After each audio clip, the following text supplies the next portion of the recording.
Քերծվածքակայուն, ջրադիմացկուն եւ հարվածակայուն լամինատների նշված տեսականին ձեռք բերեք իդեալ համակարգի խանութ սրահներից 1 քառակուսի մետրը սկսած ընդամենը 2450 դրամից։ Հանրային խորհրդի հարգելի նախագահ, հանրային խորհրդի հարգելի անդամներ, ողջունում եմ բոլորիդ, նախ թույլ տվեք շնորհավորել ձեզ այդ կարգավիճակում նշանակվելու առիթով եւ նաեւ շնորհակալություն հայտնել համաձայնության համար, որովհետեւ կարծում եմ, որ սահմանադրական այն ձևակերպումը, որ հանրային խորհուրդը կառավարության խորհրդակցական մարմին է, ի վերջո պետք է ամբողջապես իրացվի եւ պիտի ուղղ ասեմ, որ առանց սեթեվեթանքի, որ կառավարությունը նման հարթակ ձևաչափ խորհրդակցելու տեղ ունենալու շատ սուր կարիք եւ անհրաժեշտություն ունի եւ միշտ է ունեցել եւ ես հույս ունեմ, որ իսկապես նորակազմ հանրային խորհուրդը այդ դերակատարումը կստանձնի, ես ուղիղ ասեմ, մենք ընդհակառակը այս ընթացքում, երբ որ հանրային խորհուրդը կամ չի եղել կամ այդ նպատակի մեջ չի եղել, մենք անդադ տարբեր ձևերով ինքներս ենք փնտրել խորհրդակցելու տեղեր եւ իհարկե աշխատել ենք նման տարբեր ձևաչափերով, բայց դրանք չեն եղել ինստիտուցիոնալ եւ այս իմաստով ամբողջական չեն ծառայել նպատակին։ Իմ ընկալումն այն է, որ հանրային խորհուրդը առաջին հերթին պետք է, եթե հիմա ավելի պոպուլյար տերմիններով ձևակերպենք, մտագրոհի տեղ լինի, որտեղ լինեն քննարկումներ երկրի զարգացման ռազմավարությունների, իհարկե նաև մարտավարական եւ կոնկրետ հարցերի վերաբերյալ, եւ կարծում եմ, որ իսկապես սա մեզ համար, այդ թվում կառավարության համար լավ հնարավորություն է մեր հետագա գործունեությունը ավելի արդյունավետ դարձնելու համար։ Այն, որ պարոն Խզմարյան դուք նշեցիք, հայրենասիրությունը առանց պրոֆեսիոնալության նույնիսկ վտանգավոր է, ես գիտեք չեմ ուզում սեթևեթել, դա մեր ճշգրիտ ձևակերպում է այն իրադրությունը եւ այն ճանապարհը, որով մենք անցել ենք։ Որովհետեւ ես վախենամ, որ մեր ֆունդամենտալ խնդիրը մեր հանրապետության ձևավորման առաջին օրերից հայրենասիրությունն է առանց պրոֆեսիոնալիզմի։ Ընդ որում դա չի նշանակում, որ Հայաստանում չեն եղել պրոֆեսիոնալներ եւ չկան։ Խոսքը ուրիշ բանի մասին է, որովհետեւ լինել պրոֆեսիոնալ որպես արվեստագետ, լինել պրոֆեսիոնալ որպես գիտնական, լինել պրոֆեսիոնալ որպես առողջապահության ոլորտի աշխատող, լինել պրոֆեսիոնալ արդյունաբերության ոլորտում, դա մի բան է, շատ կարևոր բան է, բայց լինել պրոֆեսիոնալ պետության հետ հարաբերություններում եւ պետության ձևավորման հարցում շատ ավելի լուրջ մարտահրավեր է, որովհետեւ առավել եւս մի իրավիճակում, երբ եւ մի հանրության պայմաններում, որտեղ պետականության ավանդույթները հատվածական են, ընդհատված են եւ խորը ձևավորված ինստիտուտներ եւ ավանդույթներ չկան։ Բայց ես նաեւ ուզում եմ միտքը շարունակելով եւ որպես բնաբան մեր այսօրվա քննարկման ասեմ, չնայած Հայաստանում այսօր հիմնականում իշխող տրամադրությունը համեն դեպս հանրային հարթակներին հետևելով հոռետեսությունն է, պիտի ընդգծեմ, որ ինձ համար իշխող տրամադրությունը լավատեսությունն է եւ սա ուղղակի էմոցիոնալ դրսևորում չէ։ Սովորաբար ասում են, որ հոռետեսը լավ տեղեկացված լավատեսն է, իսկ ով է լավատեսության պայմաններում լավ տեղեկացվելուց հետո հոռետեսության դաշտում հայտնվելով կրկին լավատեսության դաշտում հայտնվողը թերևս նա է, ով ավելի ամբողջական է տիրապետում կամ պատկերացնում իրադրությունը իր բոլոր նրբություններով տվյալ ժամանակաշրջանում եւ պատմական ավելի երկար կտրվածքով եւ ըստ էության ես կարող եմ ինձ իրավունք վերապահել ասելով եւս մեկ անգամ շեշտադրելով այն ինչ առիթ եմ ունեցել հրապարակային ասելու,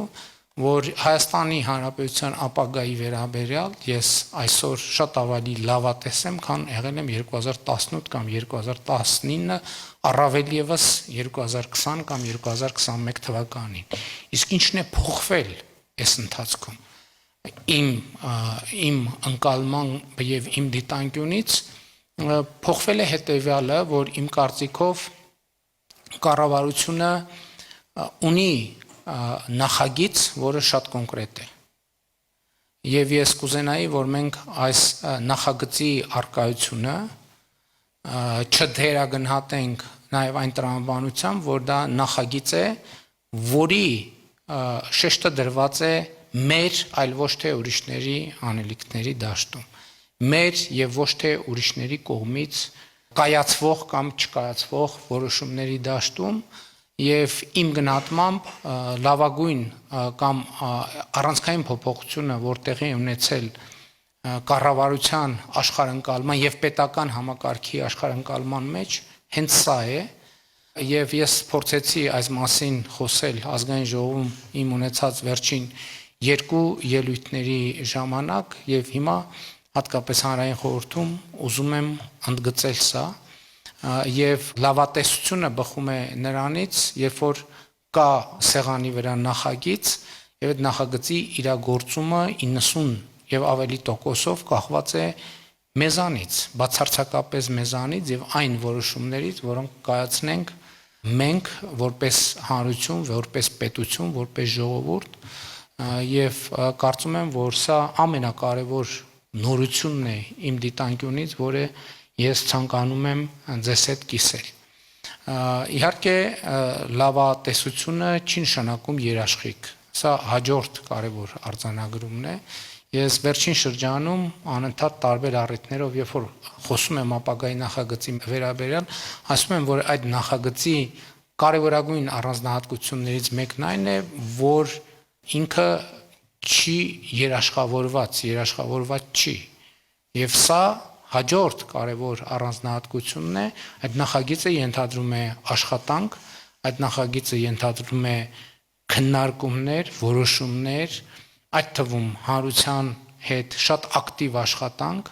այդ թվում քննարկումներ ամենատարբեր ֆորմատներով եւ ես հույս ունեմ, որ հանրային խորհուրդը կդառնա այդ քննարկումների հարթակը։ Նախկին փորձը ասելով ինչն է խանգարել հանրային խորհրդին նման հարթակ դառնալու համար։ Երկու բան։ Առաջինը քննարկումների խիստ քաղաքականացվածությունը եւ սրա հետ զուգահեռ եկող նյարդը։ Շատ կարևոր է, որ մենք կարողանանք քննարկման նոր կուլտուրա ստեղծել հենց հանրային խորհրդում, որը ոչ թե նշանակում է համաձայնության, ինչպես ասվել է, գաղջ մթնոլորտ, այլ ենթադրում է մտքերի եւ գաղափարների շատ սուր բախում աշխատանքային մթնոլորտում առանց լրացուցիչ նյարդի։ Այսինքն գաղափարների, առաջարկների քննարկում առանց թիրախավորման, առանց անձնավորման, առանց պիտակավորման, որը ընդհանրապես մեր իրականության մեջ անսովոր է եւ սա չի վերաբերվում ուրիշներին, սա վերաբերվում է բոլորիս։ Այսինքն մենք նույն միջավայրի ծնունդ ենք եւ մենք դա էլ է շատ կարեւոր, երբ որ ասում ենք, որ ճիշտ կլինի, որ ոչ թե լինի այսպես, այլ լինի այլ կերպ, սովորաբար դա ընկալվում է, որ ասողը այլ կերպի կրողն է եւ այն ինչ որ փորձում ենք փոխել վերաբերվում է ուրիշներին, բայց այդպես չի բարեբախտաբար թե դժբախտաբար, ինչ ասում ենք միջավայրային առավել եւս վերաբերում է բոլորիս, առանց բացառության բոլորիս, եւ սա նույնպես աշխատանք է, որը մենք պետք է կատարենք, ինքներս մեր վրա աշխատելը այդ աշխատանքի ամենակարևոր մասն է։ Եվ ես ուզում եմ հաջողություն մաղթել մեզ հանրային խորհրդի աշխատանքներում, ես կարող եմ երաշխավորել, որ կառավարությունը կունենա ամենաակտիվ եւ բարձր մակարդակի մասնակցություն, իհարկե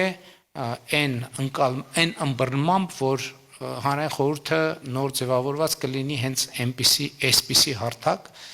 որտեղ կլինեն գաղափարների բախում, գաղափարների քննարկում, բանավեճ եւ ոչ վիճաբանություն Եվ իհարկե կառավարությունը պիտի ուղղ ասեմ, որ առաջին շահագրգռված մարմինն է նման խոսակցության համար